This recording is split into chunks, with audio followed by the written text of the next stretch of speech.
Hello बच्चों, let's read the question. The question says state the causes and effects of thermal pollution. Question में हमें thermal pollution के causes और effects बताने हैं.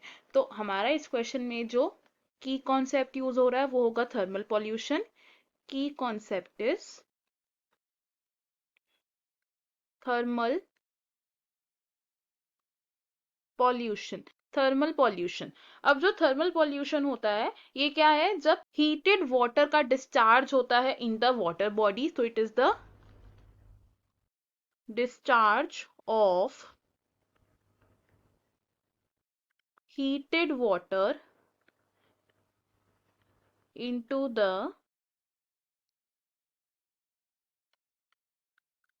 water bodies, mainly due to industrial processes. Mainly due to industrial processes. यानी कि industrial processes से जो एफ्लुएंट्स निकलते हैं, अगर उन एफ्लुएंट्स में से हम हीटेड वाटर का रिलीज करते हैं इनटू द वाटर बॉडीज, तो उस तरीके के पॉल्यूशन को हम कहते हैं थर्मल पॉल्यूशन. और थर्मल पॉल्यूशन से क्या होता है? जो वाटर बॉडीज का ऑक्सीजन लेवल होता है वो एकदम से चेंज हो जाता है. Change in oxygen level of water bodies. अब अगर बात करें कॉजेज ऑफ थर्मल पॉल्यूशन की, यानी कि किन किन वजहों से थर्मल पॉल्यूशन हो सकता है, तो कॉजेज में first and most important cause है इंडस्ट्रियल प्रोसेसेस. तो इंडस्ट्री से हॉट वाटर का रिलीज होना या हीटेड वाटर का रिलीज होना into the water bodies thermal pollution का एक मेजर कॉज है.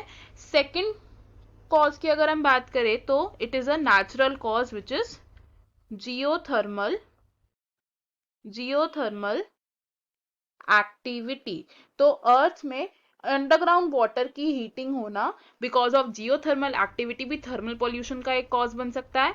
एंड थर्ड कॉज हो सकता है हमारा डिफॉरेस्टेशन. डिफॉरेस्टेशन का मतलब होता है cutting down of trees. Deforestation से थर्मल पॉल्यूशन कैसे हो सकता है? तो लेट सपोज ये एक वाटर बॉडी है, दिस इज वाटर बॉडी, और इस वाटर बॉडीज के पास प्रेजेंट है बहुत सारे ट्रीज. अगर हम इन ट्रीज को कट कर देंगे तो इन ट्रीज के कट होने से जो वाटर बॉडीज का शेडेड एरिया था वो कम हो जाएगा.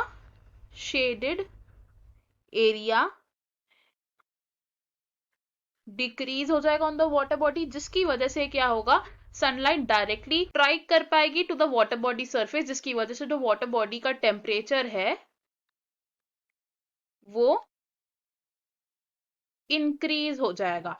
और अगर अब हम बात करें इफेक्ट्स ऑफ थर्मल पॉल्यूशन की, यानी कि थर्मल पॉल्यूशन की वजह से क्या क्या हो सकता है, इफेक्ट्स क्या क्या हैं थर्मल पॉल्यूशन के. फर्स्ट इफेक्ट तो ये हो गया कि वाटर बॉडीज का जो ऑक्सीजन लेवल है वो डिक्रीज हो जाता है. डिक्रीज इन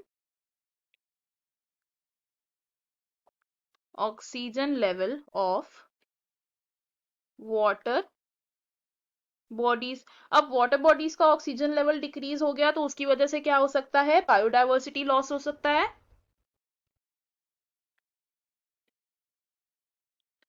बायोडायवर्सिटी लॉस हो सकता है. एक्वेटिक इकोसिस्टम का इम्बैलेंस हो सकता है. Imbalance of aquatic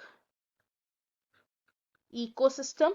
next effect क्या होगा कि जो वाटर रिलीज हुआ है इनटू द एक्वेटिक बॉडी उसमें कुछ टॉक्सिन्स भी प्रेजेंट हो सकते हैं, जिसकी वजह से वाटर की क्वालिटी डिग्रेड हो सकती है. वाटर